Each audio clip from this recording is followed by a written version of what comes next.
श्री गणेशाय नमः।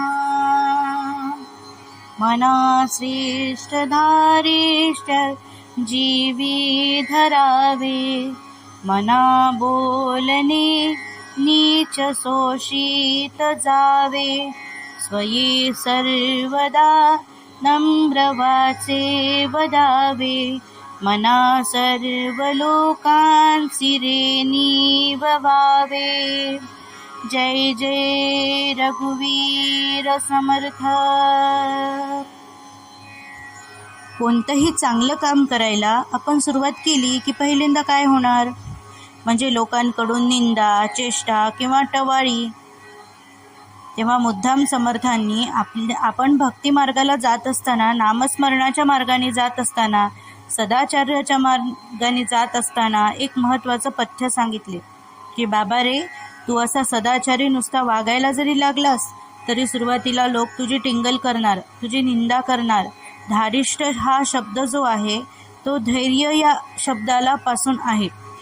धैर्य आणि शौर्य हे दोन वेगळे शब्द आहेत। शौर्य या शब्दाचा अर्थ आपण शत्रूवर आघात करून दाखवणं आणि धैर्य या शब्दाचा अर्थ शत्रूंनी आपल्यावर केलेला आघात आपण सहन करून दाखवणं। म्हणून या ठिकाणी शौर्य शब्द न वापरता समर्थ मुद्दाम धैर्य या शब्दावरनं येणारा धारिष्ठ हा शब्द वापरतात।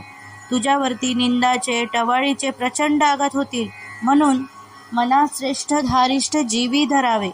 जरा आपण सूर्यनमस्कार घालायला लागलो गच्चीवर जाऊन की शेजारची बाजारची माणसं वेगवेगळ्या पद्धतीनं बोलायला लागतात।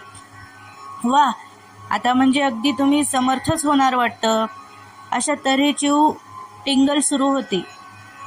की दुसऱ्या बाजूनी काडी पहिलवान किती का नमस्कार घालीना, अहो बेंडकी फुगून बैलासारखी काही होणार नाहीये। कोणत्या ना कोणत्या पद्धतीनं आपलं मन खच्ची व्हावं, आपला संकल्प हेतू सगळा धुळीत मिळावा, यासाठी सगळे प्रचंड प्रयत्न करणार। याला पुरून उरलं पाहिजे। समर्थांचा हा स्वतःचा अनुभव आहे हे लक्षात ठेवा।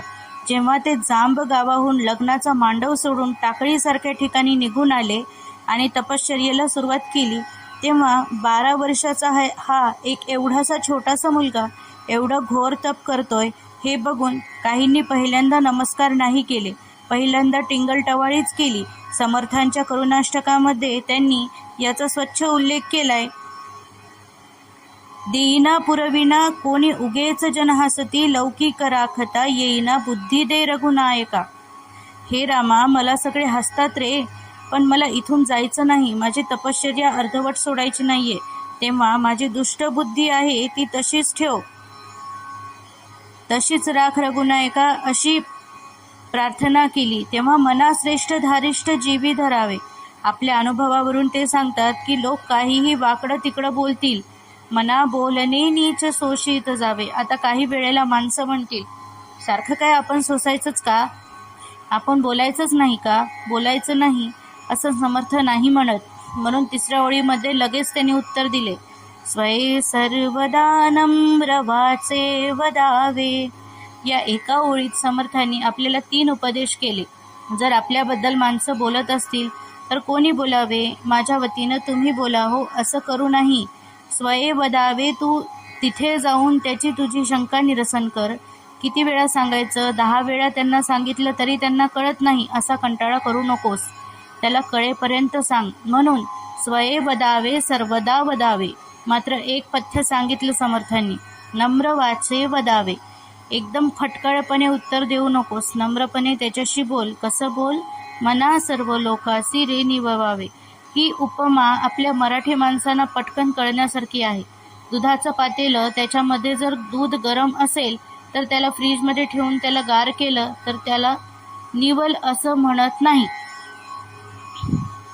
ते आपण होऊन स्वतः शांत शांत होत गेलं म्हणजे मग त्याला येणारी साय जास्त चांगली असते, गडद असते, जास्त शक्ती त्याच्यामधून मिळते। ह्या दृष्टीने समाजाच्या मनाला सुद्धा अचानक गार करणं, अचानक गरम करणं असं काहीतरी वेडेपणा करू नको।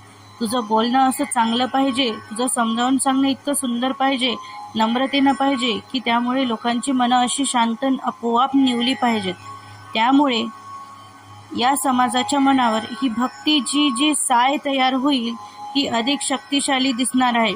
तेव्हा साधना करताना काय टिंगलटवाळी होईल ती सोसावी, योग्य त्या गोष्टींना उत्तरही द्यावं, पण नम्रपणे उत्तर देऊन सर्व समाजाच्या मनाला मात्र निववावं, असा सुंदर उपदेश या श्लोकामध्ये समर्थ आपल्याला करतायत. जय जय रघुवीर समर्थ.